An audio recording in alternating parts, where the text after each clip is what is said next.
Oui, il me revient l'honneur et le plaisir de présenter Adam Perman, le docteur Adam Perman, que j'ai eu l'occasion de rencontrer pour la première fois lorsqu'il était directeur de la Duke University for Integrative Medicine, donc la partie de santé intégrative de l'université de Duke en Caroline du Nord, aux États-Unis.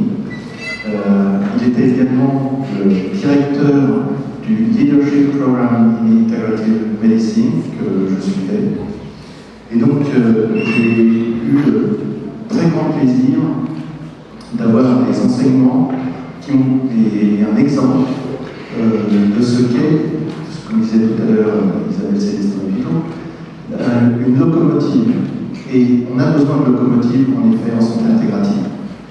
Et le niveau de compétences, de connaissances et d'expérience du docteur Adam Perman va de l'université, de la recherche, jusqu'à la mise en pratique très concrète de la santé intégrative, de son financement également, et de la mise en pratique de programmes spécifiques au sein de la Mayo Clinique. Donc il est le directeur pour la partie de santé intégrative. Et donc, comme vous allez le constater, il a une vision extrêmement claire et qui va partager avec vous de ce qu'est la santé intégrative, bien entendu, puisque il y a la base de ce qui a pu être créé aux États-Unis, et également de comment avoir une santé intégrative pérenne. Mais donc, je laisse bien entendu le docteur Adam Perman maintenant nous présenter, please Adam.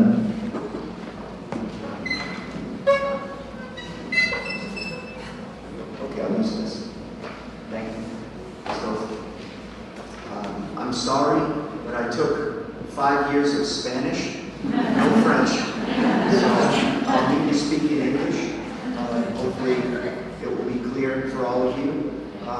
It's really an honor to be here. Thank you for inviting me. It's an honor to be here in your beautiful country, in this beautiful city, and I look forward to presenting to all of you again.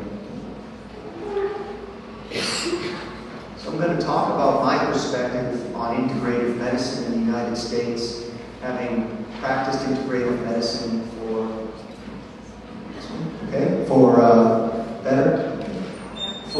25 years now, and mainly within academic institutions like Duke and now the Mayo Clinic. I also developed one of the earlier hospital-based integrative medicine programs back in the late 90s, so I've done quite a bit of developing of integrative programs. And looking forward to sharing my reflections on my experience and a little bit about what I see happening in the United States. I'd like to start with talking a little bit about the way I think about what integrative medicine is. You know, I think we speak different languages, and I think within the United States, when we say integrative medicine, sometimes we mean different things. Certainly across the world, we mean different things. When I presented in China, and they speak about integrative medicine, they're really referring to traditional Chinese medicine as integrative medicine. I think in the US, we have varied definitions.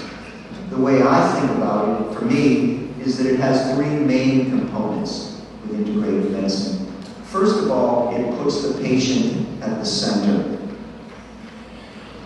In the United States, particularly within primary care, we talk a lot about patient-centered care. I like the expression person-centered care because I think we're all people first, and then sometimes we become patients when we have medical issues.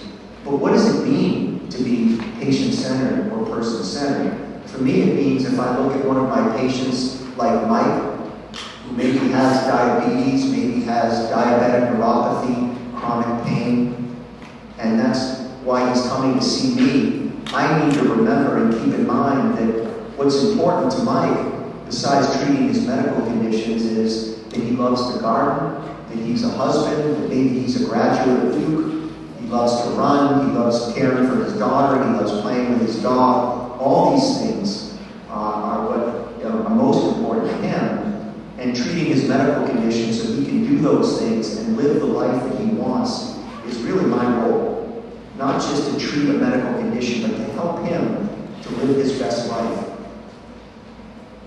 And to do that, I need to understand who he is. I need to understand his values, what's important to him, his goals around his life and his health. The second piece, and the way I like to think about it, is that integrative medicine is inclusive. And I will say this, that I don't consider myself the spokesperson for acupuncture or massage.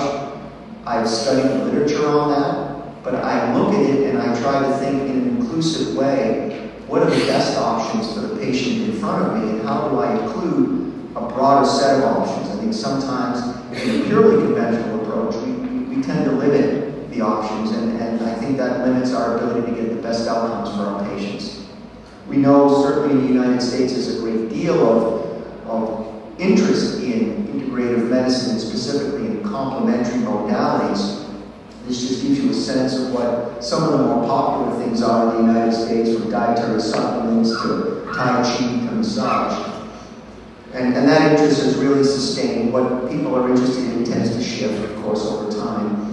But certainly, overall, the interest in complementary medicine has really continued to grow. And finally, and perhaps most important to me in my career and my values, is the idea of a focus on prevention, but also health optimization. So obviously, we don't have the same type of healthcare coverage in the United States, and by and large, I think it's similar in this country. We don't really have a healthcare system.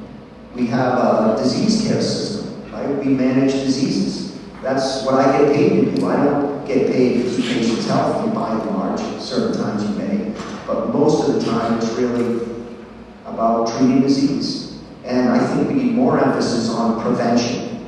That our current system really is not sustainable, so we're waiting for people to develop chronic diseases and then treat them. And of course, in our country and in yours, spending a lot of money on those treatments.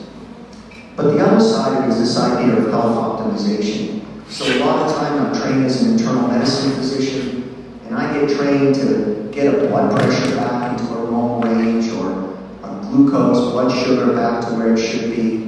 And then I feel like I did my job. But we don't necessarily take into consideration whether or not that patient can get on the ground and play fire trucks with their grandchild and get back up again, or take a walk or ride a bike with their spouse, or do the things again that are important to them. And so how do we help people not only to live long, but live with vitality and vigor and energy? That's what I'm particularly interested in.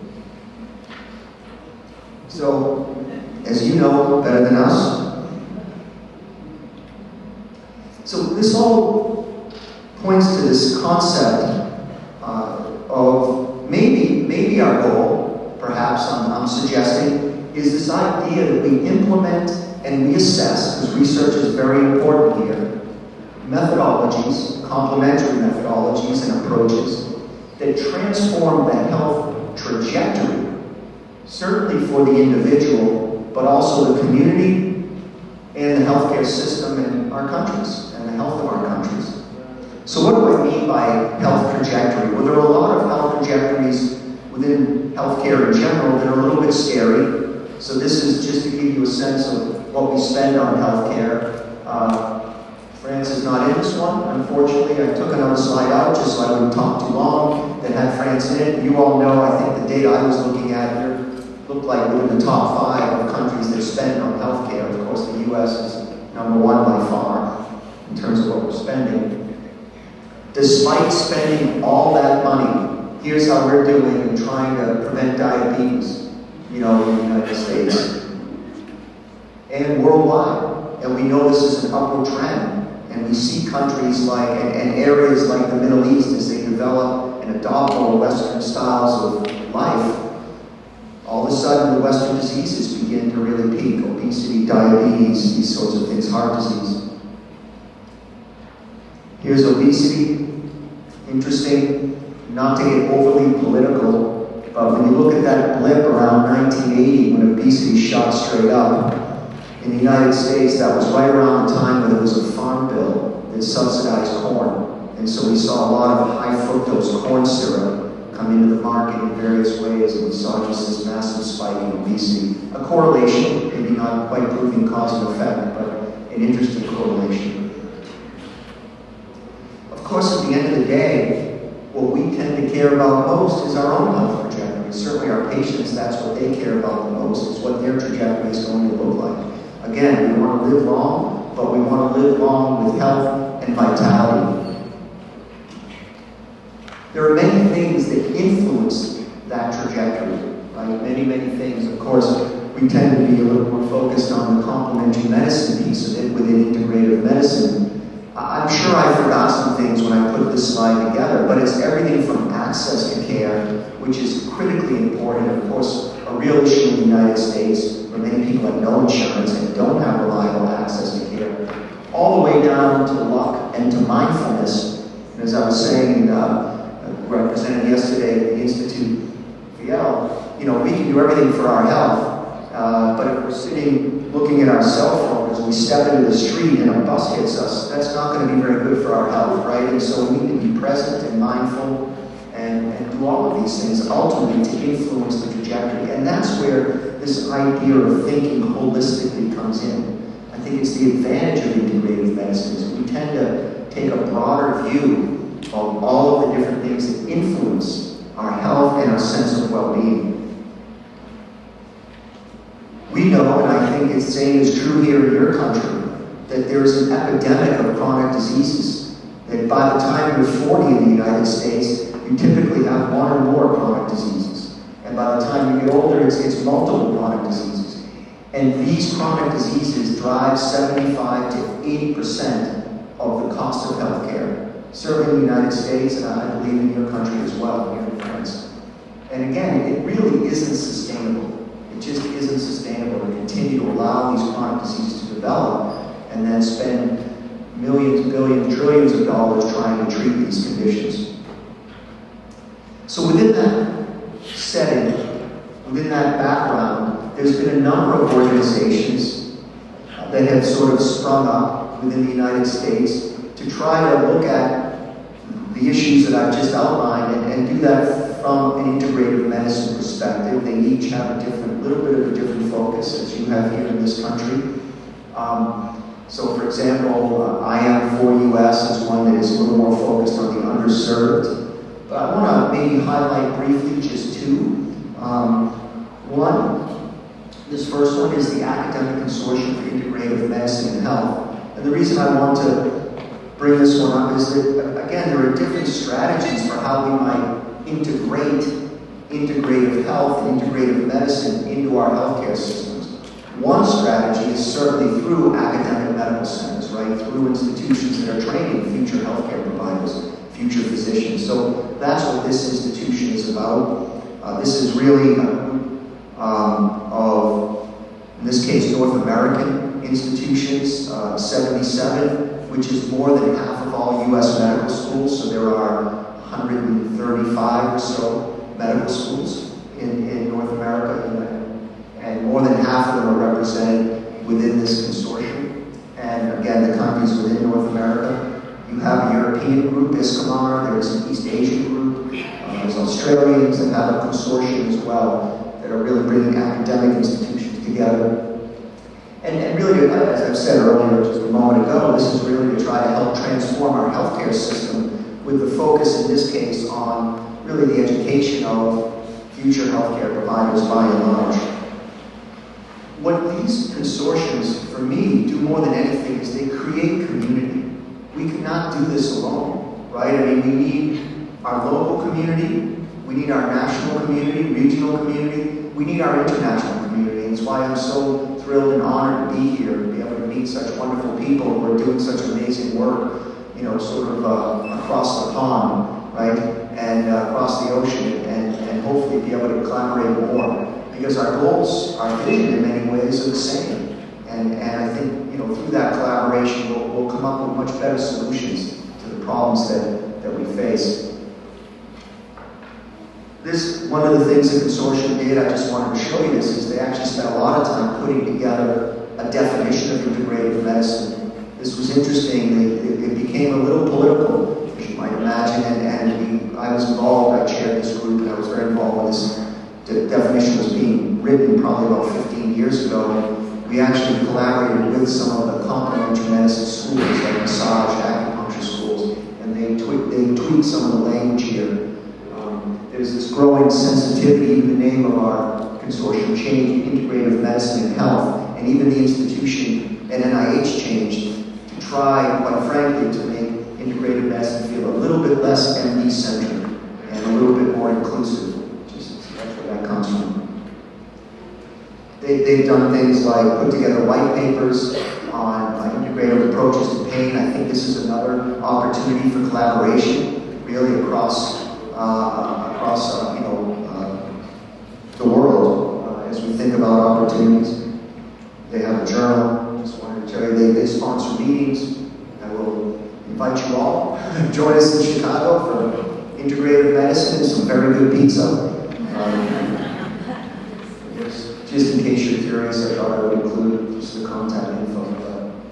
The second group I just want to talk about briefly, just as another example, is more focused on training. And I wanted to talk about this because I think it's maybe a little less common. Certainly it's less common, less recognized in the United States, but really growing. And I think likewise here in France, this idea of functional medicine. There is a great deal of overlap. Over the last, maybe starting 10 years ago, I did the training and got certified in functional medicine about 3 or 4 years ago. It's really, I think, a big part of how I practice. And there is groups like this institute that train people from all over the world. There's a whole process for certification. I know you have some certification processes now that you've developed as well in integrative medicine. I think this is similar, where you take a number of trainings, there's a certifying exam, and then you need to continue. I wanted to give you a sense of the kind of providers who are doing these kind of trainings. So it's certainly physicians, but it's chiropractors, it's nutritionists, it's nurses. Again, I think similar to some of the certifications that you have here. Of course, what is functional medicine? I haven't told you that yet if you're not familiar with it. This is a definition that the Institute for Functional Medicine put together. The way I think about it is really more of a focus on the biological systems. So it's really the idea of how do we get the biological systems to function the way they're intended to function. Very often what we end up doing, certainly with complicated patients, and at the places where I practice, like Duke and now at Mayo Clinic, we typically only see very complicated patients. They have multiple issues. And if we give them a pill for every issue, they end up being on 10 medicines. And that very often is the case. If we can work further upstream, looking at root cause, and try to get maybe the gut to function the way it should, or try to down-regulate inflammation, I think they often don't need all of the medications. So a lot of that then becomes looking at lifestyle medicine and complementary medicine as a way to try to get the biological systems to function better. Now, the reason I wanted to emphasize this is because we're beginning to see some very interesting research. So this Cleveland Clinic has a sort of full-blown, big functional medicine clinic, and they've recently done research that showed they not only could improve clinical outcomes, but they could save money. And we need much more of this kind of research in integrative medicine in general. I think what I've experienced in the US, 25 years ago, a lot of the comments I would get was, well, show me the evidence. And I hear that much less nowadays. It's really, more about, okay, we accept that you may get better outcomes, but is it going to save money as well? And I think that's the key to get a broader scaling and all of integrative medicine and principles of integrative medicine. So let me speak now a little bit more specifically about some of the experience I've had being at Duke University and then at Mayo, because the scenarios were a little bit different. I'm going to try really hard to leave at least 5 minutes at the end for questions too. So I hope you'll have some, and I look forward to answering those questions. So Duke, as many programs initially in the United States, going back to when I was first starting to do this, you saw this wave about 25 years ago, a lot of programs were started with very generous philanthropic gifts. So in the case of Duke University, that building, which is a 27,000 square foot, beautiful, beautiful building, There's this healing garden that now has bamboo in it. It's really nice. That was built with about a $10.5 million US gift from John and Christy Mack. John Mack ran Morgan Stanley, the bank, and Christy Mack has been a strong supporter of integrative medicine. There's even a group of philanthropists that have supported many initiatives. But you build a beautiful building like that, you still have to operate it and make it work. And we certainly had a number of programs from primary care and massage to the things you might expect, a lot of professional educational programs, research. We did a lot with professional trainings, and actually our trainings in health coaching and yoga, they generated as much revenue as our clinical side. And when I got to Duke in 2011, we were losing about $1 million a year. Because again, the mindset had not been to think about the financial side of it. And that's fine as an initial phase, but then moving in, we need to think more about how we were going to sustain within a U.S. healthcare system. And so that was the work that we really focused on. And it was great work, and that's when I got to meet people like Jean-Christophe and others that came to some of our trainings. It was wonderful. So that was the program that he participated in. And what was interesting here, and again, this is sort of thinking about the evolution of the program in the United States. Initially, there was a lot of growth in programs, initially supported by philanthropists. You then had also training programs, so people, clinicians, wanted to get trained clinically. And when around, so let's see, maybe this was probably about 7 or 8 years ago, this philanthropic group took a look at the state of integrative medicine in the United States, and what they determined was what was missing was clinicians, maybe, but that had the right leadership skills to try to pull programs together like this. I think you're very fortunate that you have really talented leaders here that are bringing together that concept of how do we do this clinically, how do we integrate these services and build something really special. And it's hard to find that, so there are many institutions in the U.S. that want to build programs, but they don't necessarily have the right leaders to do that. And so this was, they funded this program, these philanthropists, to then develop this program at Duke to help develop that cohort of leaders, really internationally. So moving on in the final section here, I just want to talk a little bit about Mayo Clinic. So I enjoyed being at Duke. There was an opportunity to go to Mayo and build a program there from the ground up. So if you don't know much about Mayo Clinic is rated for the last 5, 6, 7 years the #1 healthcare system in the United States. Mayo Clinic will tell you they're #1 in the world, but that's a very American thing to say, of course. But at least in the United States, they get rated #1. We have 3 main campuses. So Rochester, Minnesota is where the main Mayo Clinic was developed, but that's too cold for me up there, so I'm in Florida, just about 2.5 hours from Disney World, and on our campus there. Now our Florida campus is a little newer, started just in 1986, but they've already, I think in the last 5 years, they've spent $1 billion on buildings. And their expansion in patients is about 8% a year, they're estimating.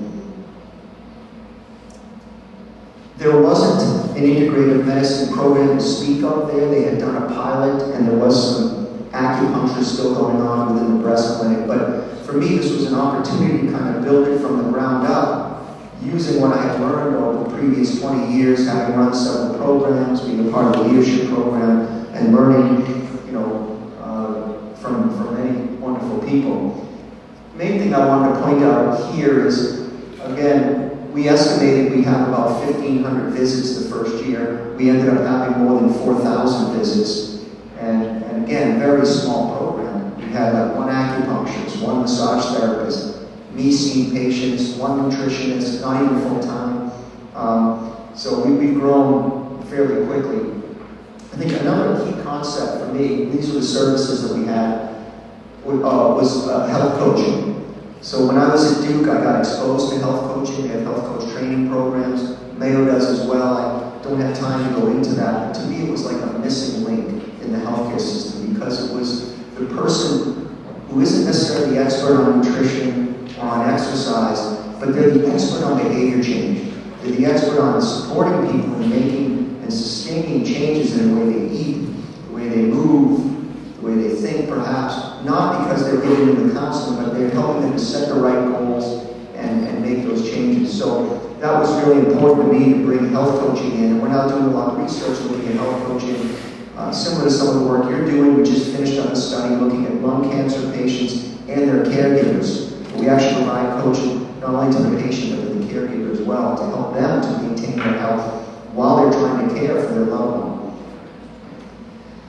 The other piece that was really critical to me as we were building this program is very often, and for most of my career, we would build these beautiful programs, but they weren't truly integrated. And I thought at Mayo Clinic there was an opportunity to do that. And so these are just some of the top centers that we targeted. And then I would speak with them and really say, how can we develop clinical care pathways to help care for these patients? So not as typically happens in the US, maybe here as well. Most of my referrals were after other physicians and healthcare providers had done everything they could for the patient and they didn't know what to do anymore. They said, oh, let's just send you to integrative and see if they can help you. You know, how do we integrate those services so that we're getting patients to the services at the right time and not at the end of some long treatment? And it's worked out. So some of our referrers, general internal medicine, breast, neurology, family medicine, executive health, hematology, oncology, pain medicine. You know, this comes through a lot of relationship building, but we're really beginning to transform the way that we care for certain populations of patients. And to me, that's really the critical goal. We're also involved in research, of course. It's very important to bring credibility and better understanding to all that we're doing. I know, again, that you all do that as well. We're also looking at ways to integrate technology. And again, for some of you this may be more relevant than others, but I think a lot about sort of strategy and how we're going to really build these programs and get them to really get what we say called traction, really be strong. And one of the ways to do that is align with the greater goals of the institution, of the enterprise, or maybe even the healthcare organization. Or, again, true, and I think maybe some in the audience, the politicians and others who need to make decisions around funding. So here's our current CEO of Mayo Clinic talking about the need to be innovative and advance care. So that's why we looked at ways to also bring in technology, but we needed to do that in a way that also, you know, in this case, can generate some revenue.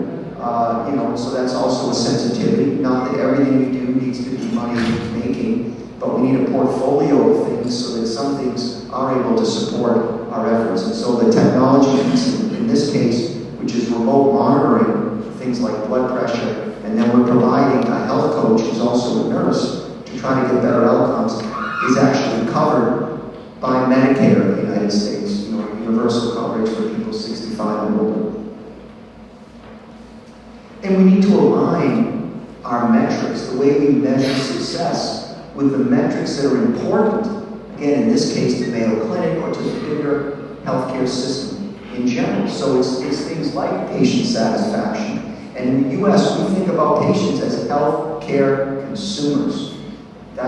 We think of them as consumers, and so we need to have a good experience. You know, we're competitive. We want to remain number one. Mayo wants to remain number one. They put a lot of effort into doing that, and so from that perspective, we can influence patient satisfaction. That's going to be important to the leaders of my organization, and that will allow me to do more. But we also look at things like research and how we're, you know, transforming the practice. Ultimately, we want to be a part of the future of medicine. I think we all want to be a part of the future of medicine, right? That's what this is about. What is medicine going to look like? What is healthcare going to look like 5, 10, 20 years from now? Are we going to continue to spend billions, trillions of dollars on chronic diseases that we could prevent? If we spend more on prevention and lifestyle, you know, it remains to be seen. But one way that I try to think about it is through this concept of what used to be called the triple aim. Now there's a newer concept called the quadruple aim. And I think it's helpful maybe for some of you to think from this perspective as well. And it's this idea that how would integrative health Trying to improve health outcomes? Certainly. Healthcare costs down, right? Because that's how we value. We want outcomes to improve, costs to go down as part of the definition of value in healthcare. But also, how does it improve patient experience and satisfaction? Those used to be the three. The fourth one now is the last one. How does it improve provider experience and satisfaction? Right before I was honored to come here to speak with all of you, I was in Portugal speaking in Cascais at a conference on physician well-being and talking about burnout. And the day before my talk, a new study came out in the United States that showed that physician burnout in 2020 was about 35%. And now, 2021, that was where the data was from, it jumped up to 64% of physicians being burnt out. And that really applies to other healthcare providers as well. So, are we going to be a part of the future of healthcare? Are we collectively, hopefully, internationally going to do and transform healthcare in a way that really provides health for our patients, for all of us? Thank you very much.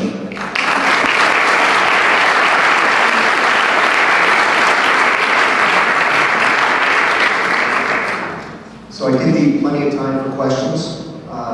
Hopefully you'll have some comments, please.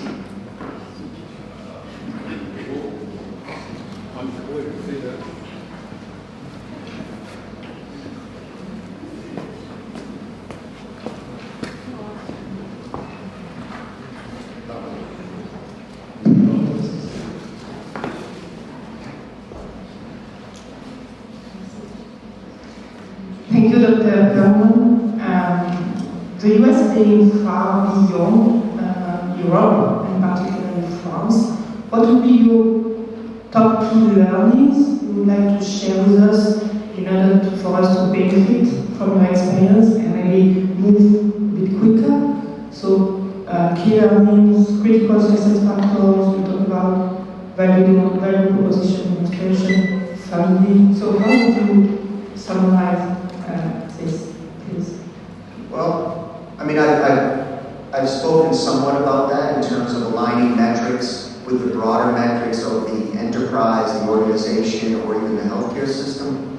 Another way that I think about it, which is why I mentioned burnout at the end of my talk, is where is your healthcare system or your medical center, your hospital, where are they trying to get extraordinary results and they're having difficulty? Where are the pain points, as we would say, right? And so clearly, burnout is an issue. And then you ask, okay, could integrative medicine be a part of the solution? And clearly the answer is yes, right? It is the solution in many ways, or a big part of it. Part of it is also more organizational, and in the US we have way too much administrative burden and other issues. You have your issues here. Of course, you don't have enough physicians. Maybe unbiased, but you don't pay them enough.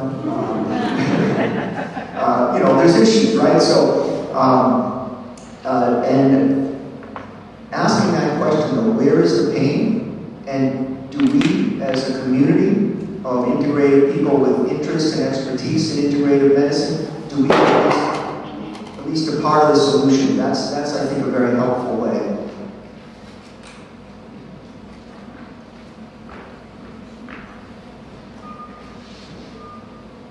Thank you very much, Dr. Perlman. My question goes to you in terms of advocacy at international level. I used to work for the World Health Organization in the Health Workforce Department, and you just mentioned burnout of physicians. The health workforce is the key, is the main pillar of any healthcare system. And I think we need to advocate, as many of us here are health workforce professionals, so we need to advocate for integrative medicine and integrative health system at high levels. And I'm thinking about the United Nations organizations, such as World Health Organizations. Do you have any contact with the World Health Organization so we can work at policy level to change things also on the ground? Thank you. Well, I think you make an excellent point. point. I don't personally have a connection with the World Health Organization. I know there are others that do a lot more work around policy, both sort of national in the States and international. I've indirectly supported those efforts when I, for example, chaired the consortium that I described to you. But I think you're right. I mean, again, this will take a global effort to address, the issues that so many of our fellow humans are dealing with. And so it is a good point. I think it needs to happen at the level of the World Health Organization, all the way down to the level of, state and local government, right? I mean, and so we have to all approach it from a different angle. And I think we all have a different role to play. And I think what's wonderful is what I understand about this conference is that it's a very diverse audience, if I understood correctly. And that really is what's required. We need that diverse audience that all have various different areas of influence to sort of come together around a common vision and begin a process. It's not like throwing a switch, right? It's a process that's going to need to take place and is taking place over time. Right. Thank you very much, Dr. Bruman. So you said that the definition of integrative medicine was given 15 years ago, so I understand that it took time before integrative medicine was started to integrate it. Can you tell us more about the challenges and the obstacles that the US practitioners in integrative medicine may have met before it started to infuse in the US system, whether in terms of medical students' curriculum or in health system policies and politics? One of the attendees here mentioned the weight of policies and politics in France, and if there were any, how they were overcome in the US. That would be another 45-minute lecture, but it's an excellent question, so let me just try to hit on some highlights. So a number of things happened. There was a Senator Harkin, one of our senators on a national level, who personally had experience with integrative medicine. He supported support for an Office of Alternative Medicine at the time, as it was called. So now you had NIH, the National Institutes of Health, with his support, and ended up developing that office to support research, because you need the research side of things. Philanthropic support was key. Donors were key. So the consortium that I mentioned, that was really supported and launched largely by this group of donors that came together, and it would have never gotten off the ground without that. And then over time, we were able to find ways to make it sustainable. And many of the clinical programs do, for example, that I spoke about, again, would not have happened without some of those various generous gifts. So the philanthropic community is really important, the political community. And then for the providers, that's been an evolution. I think I heard this is happening here in France too. But if you could get questions related to integrative medicine on the medical boards, then all of a sudden medical schools need to be teaching some degree of integrative medicine to their students.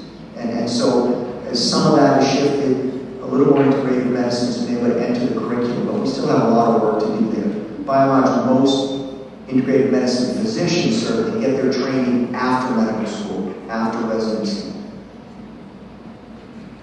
On va prendre une dernière question. Thank you so much. Just one question. Do your institution integrate some developments about health effect of climate change? Because we expect a lot of change on different levels, metabolism because of food excess, psychological effect because of migration, disease with infectious disease because of temperature change and all of that. So are you prepared in your institution for that? In our institution, not enough. I mean, we have efforts around sustainability, but in my opinion, not enough. I would say, to be honest, knowing that you have experts, I know Lord have experts in environmental medicine, and that's an area we can learn and should learn, from France, from Europe. I mean, and probably need to collaborate on course, there's a lot of financial goals that are pushing in the other direction around some of that. I think as it becomes talking about pain points like I did, at least in the US, I just don't think we felt that pain quite enough yet to get the focus that we need. But it's unfortunately right around the corner.